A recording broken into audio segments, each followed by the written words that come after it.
These players are legendary. They've been pillars of the game since I was in my prime, back when I was 7 years old. They've won every award that you can win. Rookie of the Years, MVPs, Finals MVPs, plenty of championships. These guys have changed the game, made a lasting impact on it, and should be respected for it.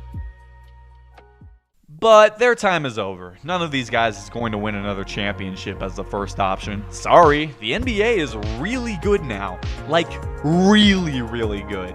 And this generation of players just isn't in their prime anymore. Today we're going to look at all of these players in their current form, how they're doing this season, and what their chance is to bring home another NBA title this year. LeBron is 39 years old in his 21st NBA season and is coming off of his 20th consecutive All-Star game. These are his averages for the season.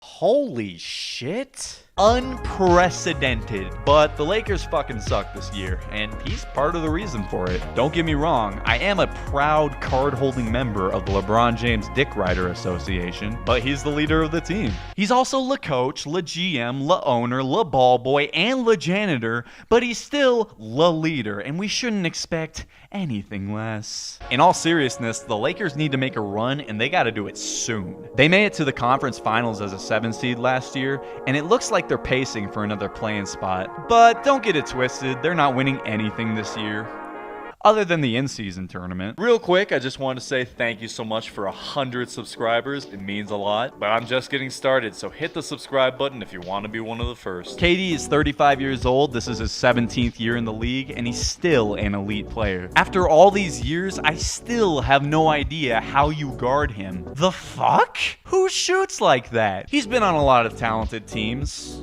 Actually, only talented teams. And this Suns team is absolutely no exception. They have all the offensive star power they could possibly want, just no depth. A typical NBA championship squad has about an 8-man rotation. The Suns might have a 6 to 7-man rotation when the playoffs come around, but at least KD is no stranger to playing heavy minutes in the playoffs. That brings me back to when KD played 53 minutes in a Game 7 against the Bucks. That game was nuts, and I think the Bucks went on to win the title that year. But the Suns aren't winning anything this year. Moving on. Love him or hate him, I had to put Russell Westbrook on this list. He's 35 years old, 16 years in the league, and he still runs around the court like a basketball crackhead. Westbrook's numbers are down across the board. He's lost a lot of minutes this year, and his three-point shooting is abysmal, only 27%. He's really taken a back seat on this loaded Clippers squad, but he's the kind of player who just finds ways to contribute. The Clippers are hanging around the top of the Western Conference, and for once,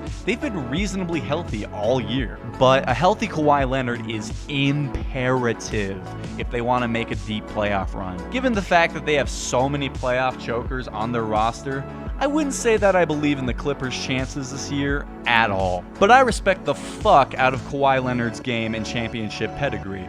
So just like milk fat, I'm giving Russ and the Clippers a 2% chance of winning the title this year. At 33 years old, Dame is the youngest player on this list and is still unquestionably a star in today's NBA. However, all of those years carrying an entire city on his back seem to be taking a small toll on him. He is finally playing with a star that he deserves to be with though, so his point production was bound to decrease regardless. I will say that his game complements the Greek Freak's game very, very well. I'd say most people who watch basketball predicted that would be the case, including myself. The Bucks are hanging around third place in the Eastern Conference, looking pretty comfy going into this final stretch of the regular season. I was rolling with Dame and the Bucks to win the championship this year before they hired a certain individual and sent their title hopes floating down the rivers.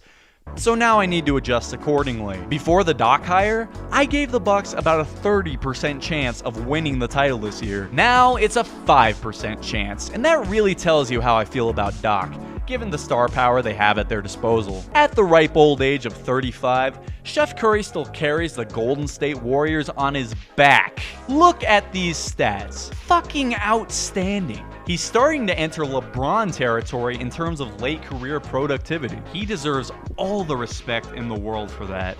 But the Warriors are struggling to secure a play-in spot, and time is running out. The good news for Warriors fans is that the last 10 to 15 games have been a pretty encouraging sign. Also, I would consider all 5 of the teams below them to be rebuilding, so making the play-in tournament might not even be in their best interest. Even if the Warriors end the regular season in the 10 spot, their championship pedigree and their explosive offense make them extremely unpredictable and give them a puncher's chance. But I can't see them having any answer for the Nuggets, especially if that team is healthy. I'm giving them a 1% chance of winning the title this year, and it's out of pure respect. Thank you so much for watching. This is part 1 of a 3-part series I'm going to be doing on NBA superstars. So be sure to tune in next week where I talk about the current kings of the NBA.